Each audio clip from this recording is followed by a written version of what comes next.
We interrupt our program to bring you a special broadcast. Boom! Headshot!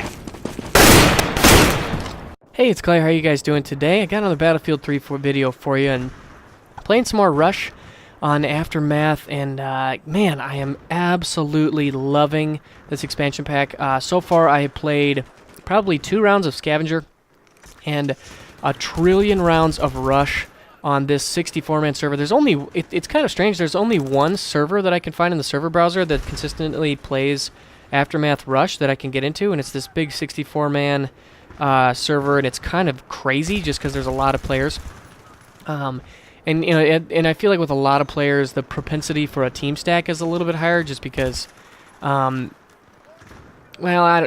if you get 2 or 3 really strong players playing in a squad together, or maybe even a full squad, you know, they can really do a lot of work. But you know what? That's not the point. The point here is Aftermath. I want to talk about these maps. I want to talk about how awesome they are. You know, at this point, you guys, you know, you've played the heck out of them. You've heard the reviews and how well they have been received. But I kind of want to see what we can. I want to talk about what I think we can learn from this, and what specifically DICE can learn from this moving forward. You know, and we're probably, things are probably like wrapping up for Endgame, and I don't know if DICE is really gonna take a lot of input from what they got in Aftermath. But you know, Battlefield 4 is in development right now, and you know, and that game has a chance to really take an identity from Aftermath, I think. I think they have an opportunity to really grab a hold of what Aftermath did right and make a game almost centered around it. Because, now just think about this. Think about what would have happened if Battlefield 3 would have released, you know, it had Back to Karkin. When I bought the game, it came with Back to Karkin. You know, I didn't get it quite on release, but soon thereafter, and I got the Back to Karkin maps, and they were awesome. They're pretty widely considered to be pretty fantastic. Strike to Karkin specifically is one of my absolute favorites. I think it's a great map. But you know, other than that, I played a lot of Metro. I played a lot of Grand Bazaar, which are mostly, you know, I believe those are vanilla maps. But with Aftermath, you have this experience where there are vehicles. I mean, right now there's a Jeep right next to me. There's tanks, there's choppers, but they're limited. They don't own the battlefield. It's very infantry driven. The fighting is very focused. There's a lot of gunfights. There's a potential for really high scores, really high action gameplay, but yet there's enough flanking routes so that it's not like Metro, where you feel like you're just running into the meat grinder and it's just a huge funnel and there's no way for you to really, you know, make any progress. I feel like Aftermath really got the perfect balance of action and strategy. You know, they're tactical, but there's a lot of fights. They're fun, but at the same time they're deep. I think that they did such a great job with this, and I would really love to see DICE kind of own this style of gameplay even more, to really hone in on this style of gameplay. I think that really could be where its highest benefit is. I think they just did such a great job with these maps. They're really good. They're really fun to play on. You know, I'm a Rush guy. I love a really intense, hard-fought game of Rush, and I feel like on Aftermath, you get that. I mean, you get it quite frequently. I mean, man, it's a really well done expansion pack. And like I said, I would really enjoy seeing, you know, for DICE to kind of own this and take this as their kind of their new direction, their new strategy. For the entire game, you know, for all of Battlefield 4 to kind of revolve around this. And I realize that would probably be as a whole, a little bit of a scale back in terms of size and vehicle focus.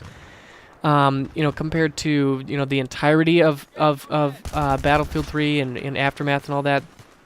But, you know, I just think that if they had released this right after Aftermath, I'm sorry, Back to Karkin. If they had released Aftermath right after Strike at Karkin, I mean, think about how much life that would have given to the game, you know, from a very early on point. You know, and I'm not trying to say that they should have gone a different direction, you know, releasing, you know, Back to Karkin first, then going for Close Quarters, then Armored Kill. You know, Close Quarters, I think, was a success mostly because of the weapons. I think the weapons that they had really carried the success of that DLC. And I don't really think that the maps really added a ton to Battlefield 3. You know, just personally, I really don't think it was a huge hit. I think that, I actually have not really played much Armored Kill, but, I think that the community as a whole was a little bit disappointed. But I think with Aftermath, they really hit the nail on the head. And what if they had released Strike at Karkin, and then they had their next release instead of Close Quarters would have been Aftermath? What if these maps would have been in the game the entire time? I mean, just think about, and it's easy to kind of look back in retrospect and think, what if, but, what if they had patched all those bugs more efficiently, more quickly? The G3A3 dart glitch, the USS Frag Rounds. What if they had patched those things more quickly and efficiently? And what if they had released this map pack earlier? I really, really think that could have, just launched this game into a realm that it's not in right now. I mean, I think Battlefield 3 was a really big success, but I feel like if they had done that in hindsight, it could have been even huger. I mean, it could have been just monumental in terms of this game and its popularity and its growth. I think that would have been pretty amazing, and because now we have Aftermath, but for me personally, I've been playing a ton of Battlefield 3. I've got a lot of hours into this game, and it's kind of to the point where it's like, all right, well, a lot of the luster has worn off just because I've played it so much. And not to say that, games they only have a certain, lifespan. I played Counter-Strike Source on Office for hours and hours and hours.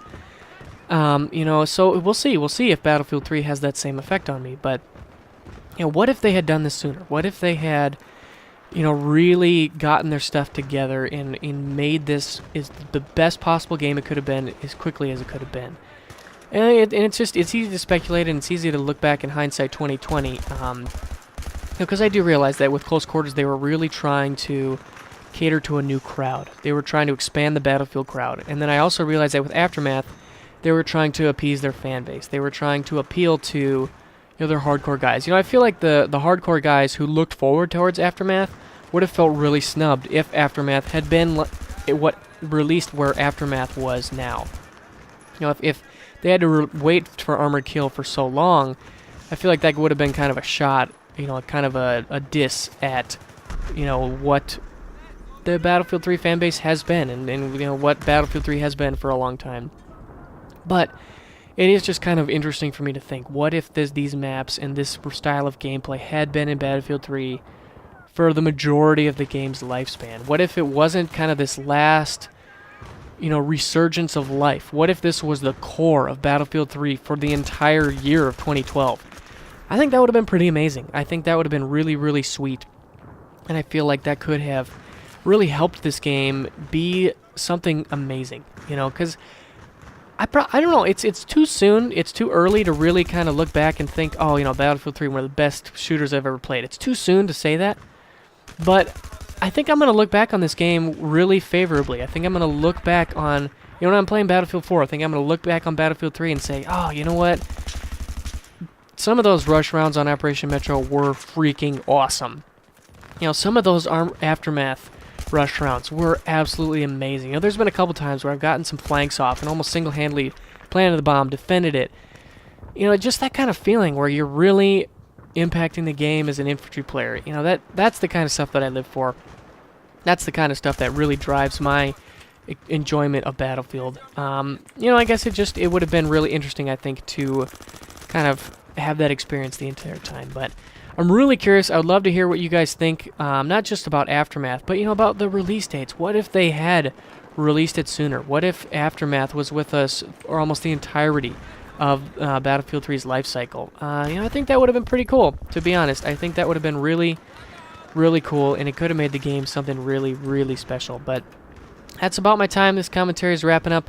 I'm going to cut things off here and get back to playing some more Battlefield 3 because I'm on Christmas break. And I hope you guys enjoyed. Definitely leave a comment down below, and I will see you soon.